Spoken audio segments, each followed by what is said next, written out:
In hierdie tweede oordenking het ons verder op Christus se kruiswoorde en ons lees dan in hierdie geval uit Lukas 23 vers 33 tot 38.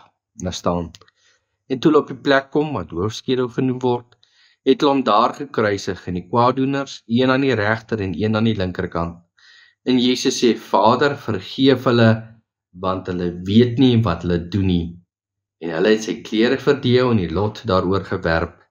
En die volk het dit staan en aanskou, en die owerstes het saam met hulle ook geskimp en gesê: Ander het hy verlos, laat hy homself verlos, as hy die Christus, die uitverkorene van God is. En die soldate het hom ook bespot en gekom en vir hom asyn gebring, en gesê: As u die koning van die Jode is, verlos u self. Daar was ook 'n opskrif bokant hom geskrywe, in Griekse en Romeinse en Hebreëse letters: Hy is die koning van die Jode. Let weer op vers 34, daar die eerste gedeelte, en Jesus sê: Vader, vergeef hulle, want hulle weet nie wat hulle doen nie. Hierdie woorde van Here Jesus belig vir ons sy gesindheid teenoor sy hemelse Vader, sy verhouding met sy hemelse Vader.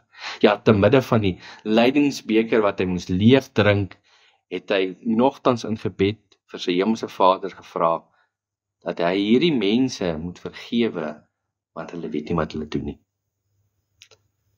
Nou, watter mense is dit waarna die Here Jesus verwys? Romeine en die Jode.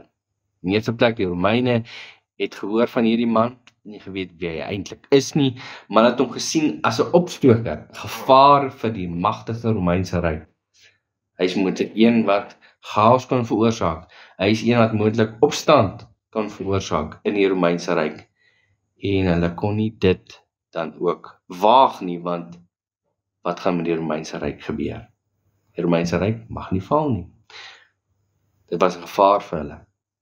Maar verder het hulle nie iets oor die Here Jesus geweet nie. Die Jode, aan die ander kant, het gehoor van die Here Jesus se wonderwerke. Hulle het dit gesien en het beleef.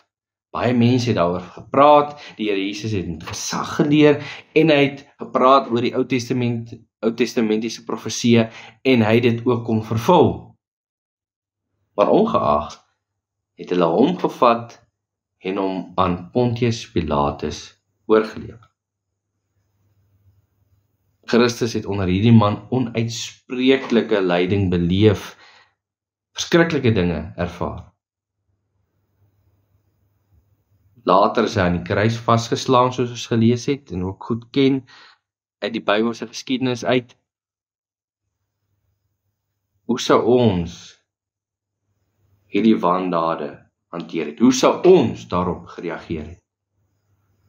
Om die waarheid te sê, ons sou kwaad gewees het, ons sou verbitterd gewees het, ons sou moedeloos gewees het, ons sou verwytend gewees het en wraakgierig gewees het, en net geëis het dat die Here hulle moet straf. In hierdie gebed bid Christus dat die Vader hulle sal vergewe, dat hulle vergifnis van hulle sonde sal ontvang. Ons sal dalk vra, verdien hierdie mense werklik die Here se vergifnis?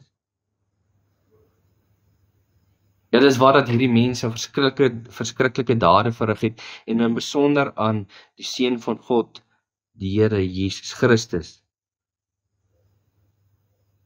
Maar anders gestel, verdien jy en ek genade en vergifnis van sonde? Nie, ons verdien niks daarvan. Wat jy en ek wel verdien, is die ewige straf en toorn van God, weg van God af. Maar ons sondes is vergewe. Daarom kan ons bly wees en juig. Daarom moet ons ook, soos Christus, die vergewe wat teenoor ons se sonde het. Al is dit hoe moeilik, is 'n oproep van ons Here. Vergewe die wat teenoor jou oortree. Hulle verdien nie vergifnis nie, maar so ook jy en ek. Dit wat ons Here Jesus dan ook gebid het. aan sy Vader vir hierdie mense wat die ding aan hom gedoen het. Kom ons bid saam.